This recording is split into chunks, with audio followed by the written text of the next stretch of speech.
ठीक है, आगे का ही चौपाई है। कौशिक सुनहु मंद एहु बालकु, कोटिलु काल बस निज कुल घालकु, भानु वंश राकेश कलंकु, निपट निरंकुशु अबुधु असंकु, काल कलव होही छिन माही, कहो पुकारी खोरी मोहि नाही, तुम हट कहू जो चहूँ उबारा, कही प्रताप बल रोसु हमारा, लखन कहो मुनि सुजसु तुम्हारा, तुम्हें अछत को बरने पारा, अपने मुँह तुम आपनी करनी, अनेक बार अनेक भांति बहु बरनी, नहीं संतोषु तो पुनि कुछ कहू, जनी रीस रो की दुसह दुख सहु, वीर व्रति तुम धीर अछोभा, गारी देत न पावहु शोभा, सूर समर करनी करही, कहीं न जनावही आप, विद्यमान रन पाई रिपु, कायर कथई प्रताप।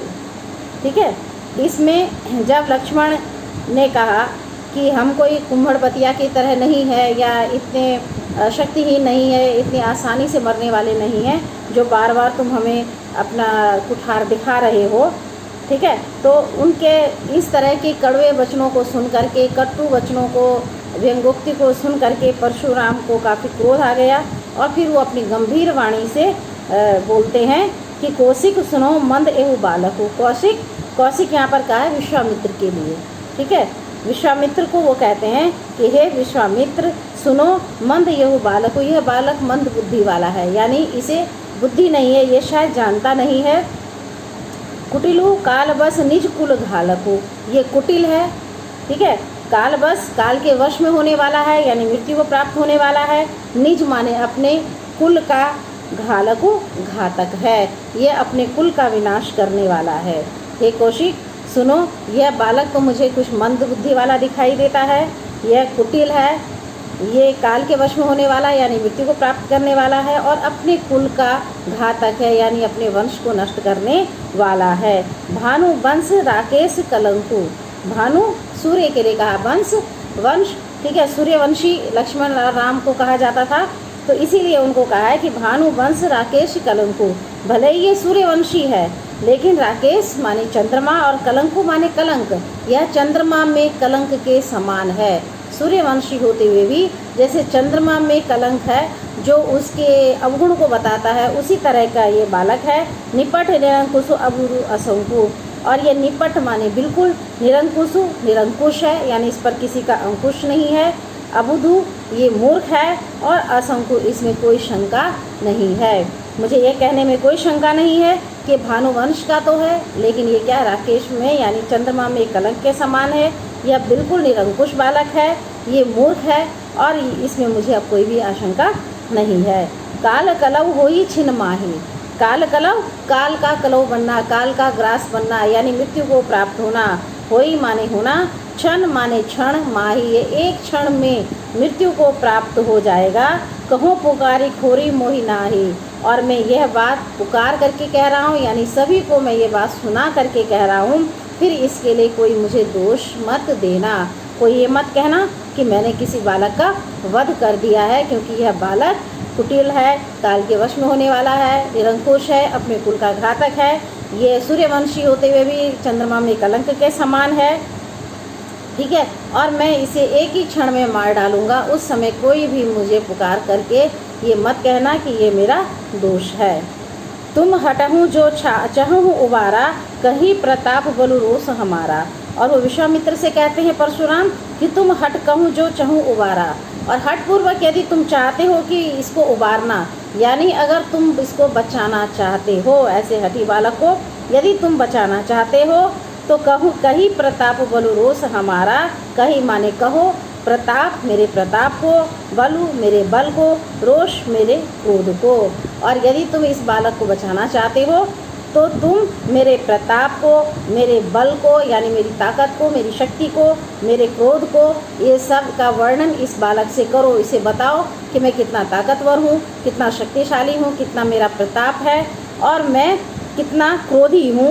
ये शायद नहीं जानता, इसीलिए यह मेरे बारे में इस तरह के अनुचित शब्दों का प्रयोग कर रहा है। लखन कहूँ मुनि सुजसु तुम्हारा। और परशुराम की इन बातों का उत्तर विश्वामित्र ने देते इससे पहले ही लक्ष्मण बोलने लगते हैं कि कि लखन कहो मुनि सुजसु तुम्हारा। लक्ष्मण कहते हैं कि हे मुनि, सुजसु माने सुयश, तुम्हारी कीर्ति, तुम्हारा यश तुम्हें अक्षत को वर नहीं पा रहा, इसका वर्णन करना तो तुम्ही को शोभा देता है। ठीक है, तुम्हारे बल प्रताप क्रोध आदि का वर्णन कोई दूसरा क्या करेगा, क्योंकि तुम्हारा जो यश है उसको तो तुमको अपने आप ही वर्णन करना शोभा देता है। यानी तुम वैसे ही अपने मुँह में या मिट्ठू बनते, यानी अपनी बड़ाई अपने आप करते हो। तुम अपने बल और प्रताप के बारे में अपना ही वर्णन तब से अपने आप खुद ही कर रहे हो, कोई दूसरा तो नहीं कर रहा। तो ये सब का वर्णन करना तो तुम्ही को शोभा देता है, तुम्ही को अच्छा लगता है।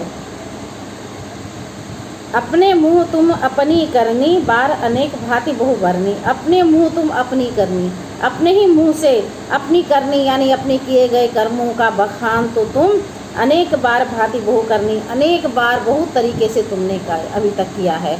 जैसे हमने पहले से इसमें पढ़ा है कि परशुराम बार बार अपनी बड़ाई करते रहते हैं कि मैंने सहस्र बाहु को मारा है, मैं अत्यंत विरोधी हूँ, बहुत बली हूँ, प्रतापी हूँ, मेरा परशु बहुत ज़्यादा कठोर है, एक पल में तुम्हें ये नष्ट कर देगा। ठीक है, तुम तुरंत में ही काल के गाल में समा जाओगे, तुम्हारे कारण तुम्हारे कुल को शोक होगा। इस तरह से तरह तरह से उन्होंने अपने यश का वर्णन शुरू से बार बार किया है। तो इसी पर कटाक्ष करते हुए, व्यंग करते हुए लक्ष्मण कहते हैं कि अपने मुख से अपने प्रताप और बल रोष इत्यादि का वर्णन करना तो तुम्ही को शोभा देता है, अब यह कोई दूसरा क्या करेगा। ठीक है, वैसे भी तुमने अपने ही मुँह से अपने कर्मों के बारे में अनेक बार बहुत तरह से उसका वर्णन कर लिया है। बहुवर्णी, बहुत बार वर्णन तुमने किया है। अनेक भांति माने अनेक तरीकों से तुमने कई बार इसका वर्णन कर दिया है। ना ही संतोष तब पुनि कुछ कहो, जनि रीस रो की दूसरा दुख सहो। ना ही संतोष, यदि फिर भी तुम्हें संतोष नहीं है तब पुनि कुछ कहो, पुनि माने फिर दोबारा, फिर तुम कुछ कहो। जनि रीस रो की दूसरा दुख सहो, जानबूझ करके, रीस माने अपने क्रोध को रोक करके, दुसह माने असहनीय। ठीक है, जिसको सहन करना कष्ट हो या जिसको सहन करना संभव ना हो, दुख सहा हो, दुख को सहा है। यानी यदि तुम्हें इतने से भी संतोष नहीं है जितना वर्णन तुमने अभी तक हमारे सामने किया है, तो तुम फिर से अपने बारे में और तरह से वर्णन करो, यानी अपनी बड़ाई और भी ज़्यादा करो, जानबूझ करके अपने क्रोध को रोक करके असहनीय दुख को तुम मत बर्दाश्त करो। वीर व्रति तुम धीर अशोभा, गारी देत ना पाओ शोभा। तुम वीर व्रति हो, वीरव्रति वीरता को धारण करने वाले हो, तुम धीर यानी गंभीर हो, अशोभा माने शोक से रहित हो, ऐसे व्यक्ति तुम हो। गारी देत ना पाओ शोभा, तुम गाली देते हुए अच्छे नहीं लगते। तुम बार बार जो अपने मुख से तरह की कठोर बातों को कह रहे हो, बुरी बातों को कह रहे हो, तो ऐसा करते हुए तुम अच्छे नहीं लग रहे हो।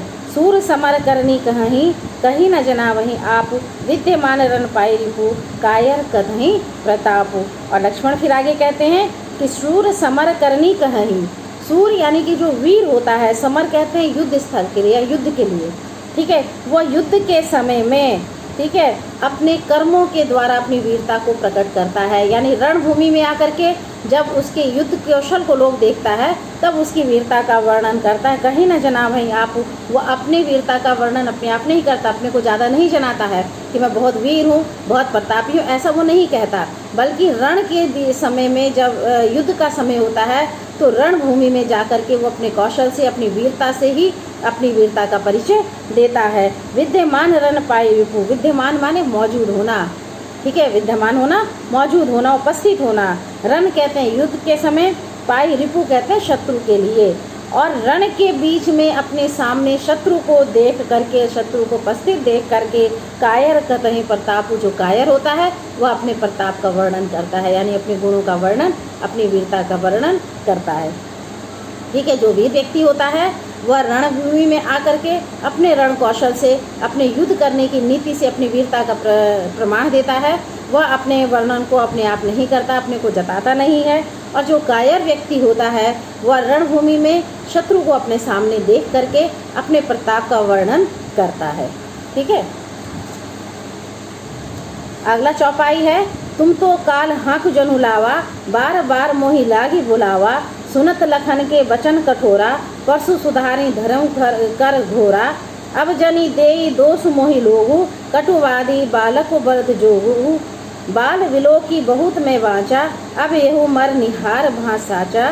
कौशिक कहा क्षमय अपराधु, बाल दोष गुण गिनहि न साधु, खर कुठार में अकरुण कोही, आगे अपराधी गुरुद्रोही उत्तर देत छोड़ो बिनु मारे, केवल कौशिक सील तुम्हारे, न त यही काटी कुठारे कठोरे, गुरही उरिन होतहु श्रम थोरे।